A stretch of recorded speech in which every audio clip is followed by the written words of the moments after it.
예수님은 나의 왕, 나의 주인, 나의 생명이십니다.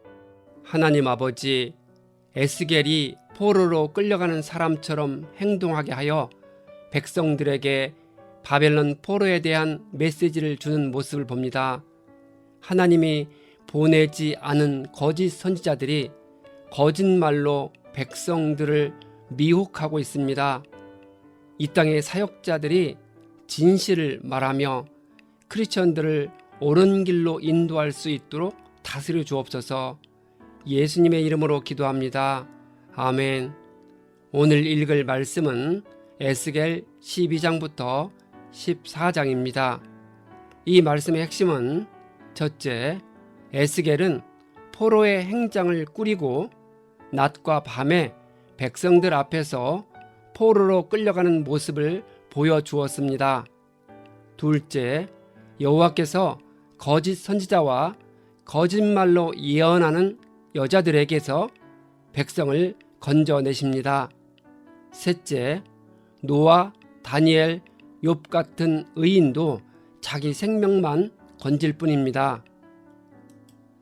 12장, 하나님은 에스겔에게 사람들이 보는 앞에서 포로로 끌려가는 사람처럼 대낮에 짐을 싸서 떠나라고 합니다. 하나님은 혹시 반역하는 백성이라도 그 모습을 보고 깨달을 수 있을 것으로 보았습니다. 유다 백성들이 머지않아 바벨론의 포로가 되어 먼 땅으로 끌려갈 것이라는 경고의 메시지를 들려주기 위해서 한 행동입니다. 에스겔은 백성들이 보는 앞에서 어깨에 짐을 메고 어두울 때 나가야 했습니다. 그는 얼굴을 가리고 다시는 그 땅을 바라보아서도 안 되었습니다. 하나님은 에스겔이 하는 행동이 무슨 뜻이냐고 묻는 백성에게 그들도 똑같이 짐을 메고 추방되어 포로로 끌려갈 것이라 말합니다. 백성뿐만 아니라 시드기야 왕도 그들과 함께 어깨에 짐을 메고 어두울 때 성 밖으로 나가게 될 것이라 합니다. 하나님은 이스라엘 왕이 바벨론으로 끌려가 그 땅도 못 보고 죽을 것이라 합니다. 시드기야 왕은 두 눈이 뽑힌 채 바벨론으로 끌려갔기 때문에 보지 못했습니다. 여호와께서 왕의 경호원과 경호부대를 다 흩어버리시고 모든 이방 나라 가운데로 쫓아버리실 때가 되어야 비로소 하나님이 주님이심을 알게 될 것이라 합니다. 하나님은 그들 가운데 몇 사람을 남기셔서 전쟁과 기근과 전염병으로 죽지 않게 할 것입니다. 그 남은 자들이 자기들이 전에 저지른 역겨운 일을 모두 자백하게 될 것입니다. 그때에 비로소 하나님이 주님인 줄을 알 것이라 합니다. 하나님은 에스겔에게 떨면서 음식을 먹고 두려움과 근심에 쌓여 물을 마시라 합니다. 이스라엘 사람들이 저지른 폭행 때문에 풍요가 사라지고 황폐하게 되니 에스겔이 그 행동 그대로 당하게 될 것입니다. 하나님은 이스라엘 땅에서 그동안 환상으로 본 것치고 그대로 이루어진 것이 있더냐라는 속담을 다시는 말하지 못할 것이라 합니다. 하나님은 에스겔에게 환상으로 본 것이 이루어질 그날이 가까이 왔음을 알리라 합니다. 그가 보는 환상은 먼 훗날이 아니라 하나님이 한 번 말씀하신 것은 반드시 이루어질 것이라 합니다. 13장, 하나님은 에스겔에게 자기 마음대로 예언하는 거짓 선지자에게 경고하라 합니다. 거짓 선지자들은 마치 황무지의 여우 같다고 합니다. 그들은 다가올 하나님의 심판과 동떨어진 엉뚱한 메시지를 전하며 스스로 만족해하는 여우 같은 사람들입니다. 또한 황무지의 여우가 마을 농작물을 망쳐놓듯이 거짓 선지자들은 백성들의 신앙에 해를 끼치는 악한 존재들입니다.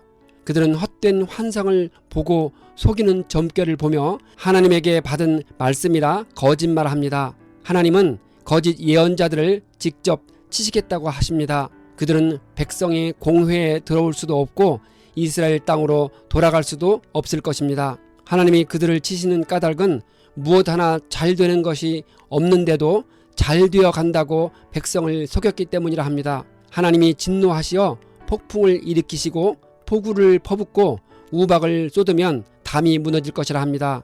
그 담이 무너지면 그 밑에 깔려 죽을 것입니다. 그때야 비로소 하나님이 주님인 줄 알게 될 것이라 합니다. 이스라엘 백성들 가운데 자기들 마음대로 예언하는 여자들을 규탄하여 예언하라 하십니다. 사람의 영혼을 사냥하려고 팔목마다 부적들을 꿰매고 각 사람의 키에 맞도록 너울을 만들어 머리에 씌우는 여자들에게 화가 있을 것이라 합니다. 그들은 백성들에게 거짓말로 속였기 때문에 죽어서는 안 된 영혼을 죽이고 살아서는 안 될 영혼을 살리려고 합니다. 하나님은 사람 영혼을 사냥하는 데 사용하는 부적띠를 물리치시겠다고 하십니다. 또한 하나님이 그들의 너울을 찢어서 그들 손에서 백성을 구해내시겠다고 합니다. 그때야 비로소 그들은 하나님이 주님이신 줄을 알 것이라 합니다. 하나님은 여자들이 다시는 헛된 환상을 못 보게 하시며 점괘를 못 보게 하시겠다고 합니다. 14장 포로로 끌려온 이스라엘 장로들 중 몇 사람이 에스겔에게 와서 앉았습니다. 하나님은 에스겔에게 그들이 여러 우상을 마음으로 떠받드는 사람들이며 죄를 짓게 하는 올가미를 둔 사람들인데 질문을 받을 수 있겠냐고 묻습니다. 이스라엘 족속이 우상 때문에 하나님을 떠났으니 주님이 그들의 마음을 붙잡겠다고 합니다. 그러므로 이스라엘 백성들에게 회개한 후 우상에게서 돌아서고 혐오스러운 일들로부터 돌아서라 합니다. 하나님은 어느 누구도 주님을 떠나서 우상을 세우고 자신을 죄에 빠뜨리는 걸림돌을 앞에 둔 채 문의하려고 예언자에게 오는 사람은 죽일 것이라 합니다. 만약 예언자가 속아서 말을 하면 그도 멸망시키겠다고 합니다. 그러면 이스라엘 족속이 더 이상 하나님에게서 떠나 방황하지 않을 것이고 더 이상 죄악으로 더럽혀지지 않을 것입니다. 그들은 하나님의 백성이 되고 여호와께서 그들의 하나님이 될 것입니다. 하나님은 어떤 나라도 주님께 죄를 지으면 식량 공급을 끊을 것이라 합니다. 노아, 다니엘, 욥 세 사람이 그들 가운데 있다 하더라도 그들은 자신들의 의로움으로 인해 자기들의 목숨만 건질 것이라 합니다. 하나님이 칼과 기근과 전염병으로 예루살렘을 심판하시면 그 피해가 얼마나 크겠습니까? 그러나 하나님은 소수의 생존자들을 남기셔서 바벨론의 포로가 되게 할 것입니다.